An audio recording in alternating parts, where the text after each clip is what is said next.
అందరికీ నమస్కారం. నా పేరు professor Budigodda Shivaprasad, retired professor of Osmania university.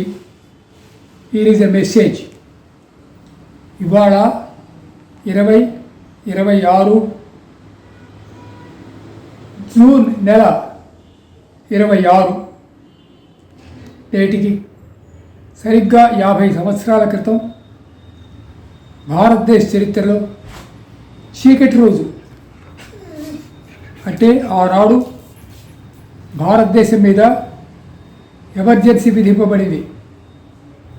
Emergency అంటే అత్యవసర పరిస్థితి. అంటే ప్రజలకు ప్రాథమిక హక్కులు లేవు. రాజ్యాంగం పక్కన పెట్టబడింది. పార్లమెంటు గౌరవింపబడలేదు. ఈ పని చేసినటువంటిది ఆనాటి భారత ప్రధాని శ్రీమతి ఇందిరాగాంధీ.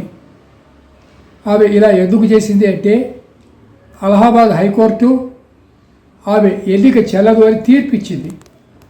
ఆ తీర్పును గౌరవించి పదవి నుంచి పక్కకు తొలగడానికి బదులు దేశం మొత్తాన్ని పెద్ద జైలుగా మార్చింది. లక్షల మంది కార్యకర్తల్ని, ప్రతిపక్ష నాయకుల్ని జైళ్లలోకి పంపించి చంపించింది. అంతేకాదు ఆర్ఎస్ఎస్తో సహా సుమారు 27 సంస్థల మీద నిషేధం విధించింది, బ్యాన్. అందులో బెంగాల్కు చెందినటువంటి కొన్ని సంస్థలు ఉన్నాయి, ఆనంద మార్గ్ వంటి కొన్ని సంస్థలు.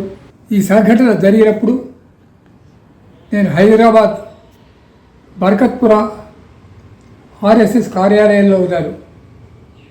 కార్యాలయంలో శ్రీ రాంభావ్ సాటే గారు, భండారు సదాశివరావు గారు నా పక్కనే ఉన్నారు. ఈ వార్త వినగానే సదాశివరావు గారు ఎంత దుర్మార్గం జరిగింది అన్నాడు. అంతే, సంఘ కార్యకర్తలు అందరూ కూడా అండర్ గ్రౌండ్లోకి వెళ్ళిపోయారు. అంటే అజ్ఞాతంలోకి వెళ్ళిపోయారు. రకరకాల మారు పేర్లు పెట్టుకున్నారు. అయినప్పటికీ అరెస్టులు ఆగలేదు. అప్పుడు ఆంధ్రప్రదేశ్, ఉమ్మడి ఆంధ్రప్రదేశ్కి జనగం వెంకటరావు గారు ముఖ్యమంత్రిగా ఉండేవారు. ఆయన కూడా ఏమీ చేయలేకపోయాడు. నేను రోడ్డు మీద పోతూ ఉంటే నన్ను నటరాజన్ అనే పేరు కలిగినటువంటి ఒక సిఐడి పట్టుకొని పోయాడు. ఇతడు దేశభక్తుడు, ఇతడు భారత మాతాకు జై అన్నాడు. అట్లా అనడం నేను విన్నాను అని కేసు పెట్టాడు. అవును, ఇతడు భారత మాతాకు జై అన్నాడు అని కోర్టులో ప్రూవ్ చేయబడ్డది. నన్ను తీసుకెళ్లి ముషీరాబాద్ సెంట్రల్ జైల్లో పెట్టారు. అఖిల భారత స్థాయిలో ఆర్ఎస్ఎస్ చీఫ్ బాలాసాహెబ్ దేవరాజ్ గారితో సహా ఎందరో ప్రతిపక్ష నాయకులు, ఏబి వాజ్పేయి, జార్జ్ ఫెర్నాండెస్, ఇలా అందరినీ కూడా ఆవిడ జైల్లో పెట్టించింది. ఎందుకోసం? వ్యక్తిగత స్వార్థం కోసం.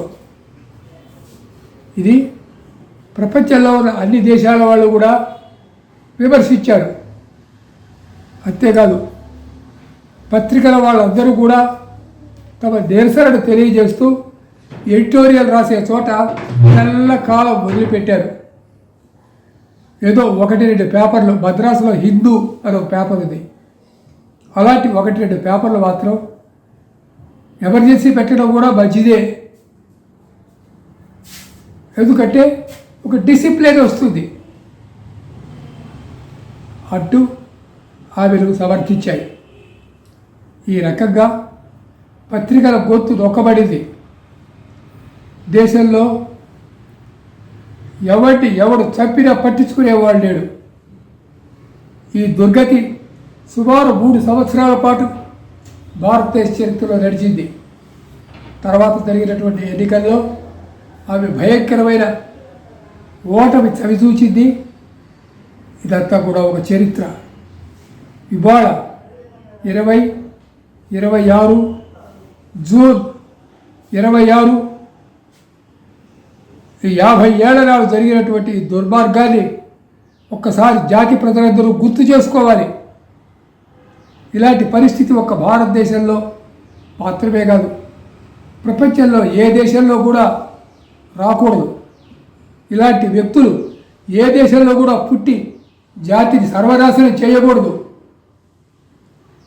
దయచేసి మన జాతిని, మన ప్రజలను, మన ప్రజాస్వామ్యాన్ని మనం రక్షించుకుందాం. నమస్కారం. Mind Media, the voice of India.